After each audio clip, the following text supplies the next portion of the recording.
सबसे पहले जो हमारे बड़े बुजुर्गवार साइड में तशरीफ़ फरमा है, मैं तमाम लोगों से गुजारिश कर रहा हूं कि इधर आ जाए ताकि संदीले की जो सकाफ़त है, यहाँ जिस अंदाज में मुशायरे को सुना जाता है वो रिवायत आज भी बाकी रहे। मैं तमाम लोगों से गुजारिश कर रहा हूँ इधर आ जाएं ताकि मुशायरा अपने आबो ताब के साथ ये अगली सफ़े आप लोगों का इंतज़ार कर रही हैं। यकीनन हमारे बुजुर्गवार ने नई नस्ल को तैयार किया है और यह बताया है कि मुशायरे को कैसे सुना जाता है, उर्दू अदब की कैसे खिदमत की जाती है। यकीनन संदीला अपने आप में बड़ी अहमियत का हामिल है। जिस अंदाज में यहाँ शेरो सुखन की खिदमत की जाती है या शोरा को नवाजा जाता है, वो अपने आप में फख्र का लम्हा हुआ करता है। हर मुशायरे में संदीला वालों ने शोरा को खूब नवाजा है और ये कहा जाए कि संदीला आज के इस दौर में शायरी का गढ़ बन गया है। इस पूरी पट्टी पे हर मसरत भी वही, गम भी वही देता है।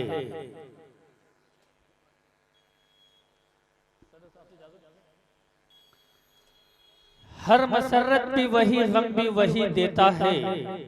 धूप और छाँव के मौसम भी वही देता है। जख्म लगते ही नहीं उसकी इजाजत के बगैर और फिर जख्मों को मरहम भी वही देता है।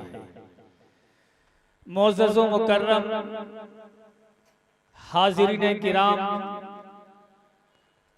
आज की यह महफिल बज़्म सलाम संदीलवी के ज़ेरे एहतिमाम संदीला की अदबी और तहजीबी सरजमीन पर मुनक्किद हो रही है, जिसकी सदारत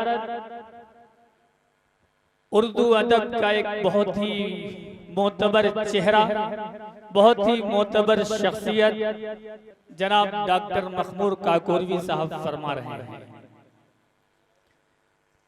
मेहमान खुसूसी की हैसियत से हमारे दरमियान जनाब फरीद संदीलवी साहब जो कि हमारे दरमियान तशरीफ फरमा हैं, आप तशरीफ रखते हैं। बज़्म सलाम के फाउंडर, इसके रूहे रवा जनाब डॉक्टर जुबैर सिद्दीकी साहब यकीनन मुबारकबाद के मुस्तहिक हैं कि उन्होंने संदीला में उर्दू अदब को, शेरो सुखन को जिस अंदाज में जिंदा किया है वो कोई बड़े कारनामे से कम नहीं है। क्योंकि महफिलें छोटी हो या बड़ी, उसको सजाने में, बनाने में, निखारने में, संवारने में जो मेहनत होती है, जो काविश होती है, ये सिर्फ वही शख्स जानता है जो प्रोग्राम को आरास्ता करता रहता है, ऑर्गेनाइज करता रहता है। मैं इसके लिए उन्हें दिल की गहराइयों से मुबारकबाद पेश करता हूँ। नई नस्ल के बहुत ही उभरते हुए शायर जनाब दावर रजा साहब जो कि संदीले के अदब की दुनिया का एक बहुत कम उम्र शायर की हैसियत से अपनी एक शनाख्त बना रहे हैं, वो आज के इस मुशायरे के कन्वीनर हैं। मैं उन्हें भी मुबारकबाद पेश करता हूं इस महफिल को सजाने के लिए। और इस मुशायरे के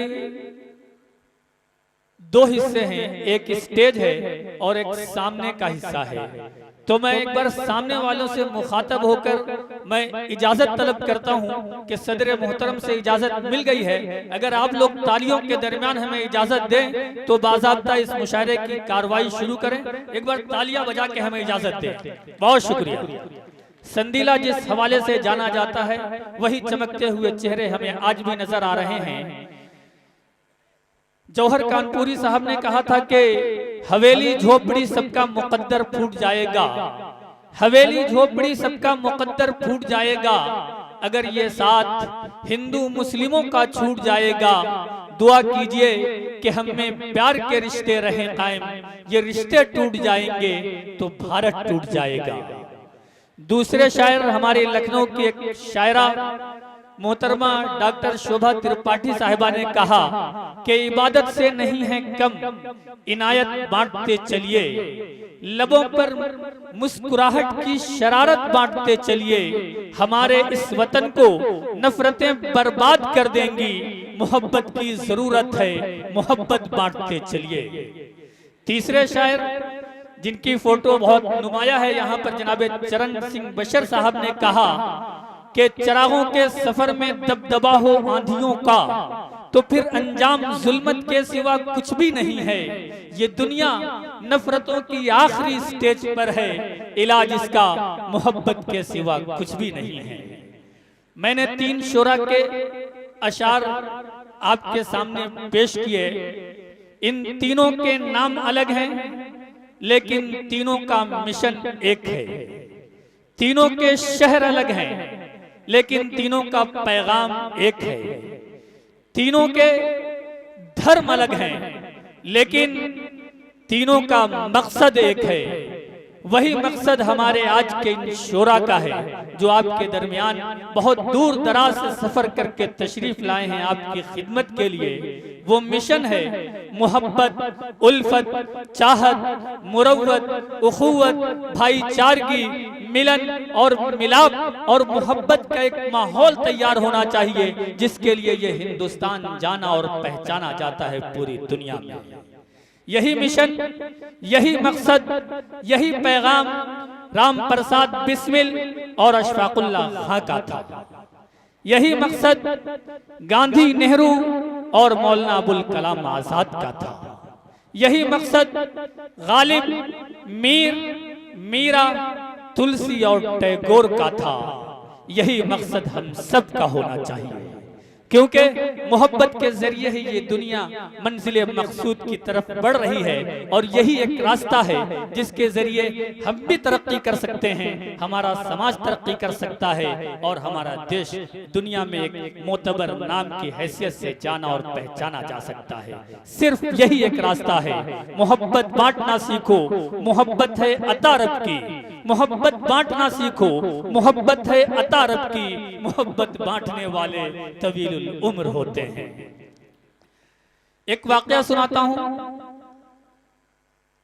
कि आज से तकरीबन 1 साल पहले बहुत ही अजीम सिंगर मोहतरमा लता मंगेशकर साहिबा का जब निधन हुआ, इसकी खबर जब लोगों तक पहुंची तो बहुत सी बड़ी हस्तियां उनके आखिरी दीदार को उनके घर जाने लगी।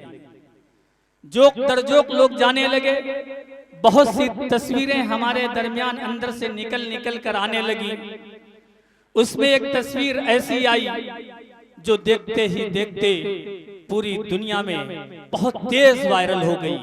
वो तस्वीर ये थी कि लता मंगेशकर साहिबा की अर्थी रखी है, उसके बाजू में उनके घर की कोई खातून है जो दोनों हाथ को जोड़कर ऊपर वाले से उनके लिए प्रार्थना कर रही है। उनके बाजू में एक शख्स खड़ा है जो दोनों हाथों को फैलाकर खुदा से उनके लिए दुआ कर रहा है। उस शख्स का नाम शाहरुख खान था। यह हिंदुस्तान की खूबसूरत तस्वीर है। इसी तरीके से यूक्रेन रशिया का युद्ध चल रहा है। वहां हिंदुस्तान के हजारों तलबा, हजारों स्टूडेंट फंसे हुए हैं। तमाम लोग इस कोशिश में हैं कि कैसे हमारा बेटा हिंदुस्तान आ जाए।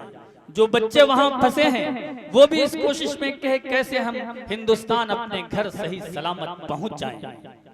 वहां 2 दोस्त थे, एक का नाम अब्दुल हमीद था, एक का नाम रमेश था। रमेश का टिकट हो गया हिंदुस्तान आने के लिए। दोनों दोस्त हम निवाला हम प्याला थे, क्लासमेट थे, एक रूम में रहते थे, जिगरी दोस्त थे। रमेश का टिकट हो गया हिंदुस्तान आने के लिए। लेकिन उसने ये कह के हिंदुस्तान आने से इनकार कर दिया कि जब तक हमारे दोस्त अब्दुल हमीद का टिकट नहीं आएगा मैं इसे जहन्नम में छोड़कर हिंदुस्तान नहीं जाऊंगा। यह हिंदुस्तान की खूबसूरत तस्वीर है, यह हमारा पैगाम है, यही मिशन हमारे इस मुशायरे का है। इस तरीके के जो महफिलें सजती हैं उसका एक मिशन होता है। अगर मिशन न हो, 10-20 घंटे कोई प्रोग्राम चले, उसका कोई मकसद न हो तो वो बेकार है, फेल है। हमारे इन मुशायरों का मकसद ये है कि इसके जरिए से मोहब्बत आम हो, समाज में जो बुराइयां हैं वो बुराइयां खत्म हो। यही हमारे शोरा का मकसद है, यही जनाब डॉक्टर जुबैर सिद्दीकी साहब का मकसद है, यही दावर रजा साहब का मकसद है। मैं आखिरी बात करके अपनी गुफ्तगू खत्म करूंगा कि आज के दौर में इस मुशायरे की मकसदियत में ये भी है कि हमें अपने आप को संभालने के लिए, सुधारने के लिए, बुलंदी की आला मनाजिल तक पहुंचने के लिए तालीम से अपने आने वाली नई नस्ल को आरास्ता करना पड़ेगा। तमाम परेशानियों का एक हल है, वो है इल्म। तमाम मुसीबतों का एक रास्ता है, वो है तालीम। अगर तालीम से हम सब आरास्ता होंगे, हमारी आने वाली नस्लें तालीम से आरास्ता होंगी, तो यकीनन हमारा कल बहुत खूबसूरत होगा। अगर इससे हम दूर हो गए तो यकीनन हमें कल सिर्फ पछताना पड़ेगा और रोना पड़ेगा। किसी ने कहा कि कलम से लफ्ज जो निकले वही शमशीर बन जाए, कलम से लफ्ज जो निकले वही शमशीर बन जाए, कभी गोली कभी खंजर कभी जंजीर बन जाए। ये फैजाने कलम है, क्या खबर है अहले आलम को, चले तो अहले बातिल के गले का तीर बन जाए। कलम बेबाक हो जिसका, कलम से जिसको उल्फत हो, वही सबकी नजर में साहिबे तौकीर बन जाए।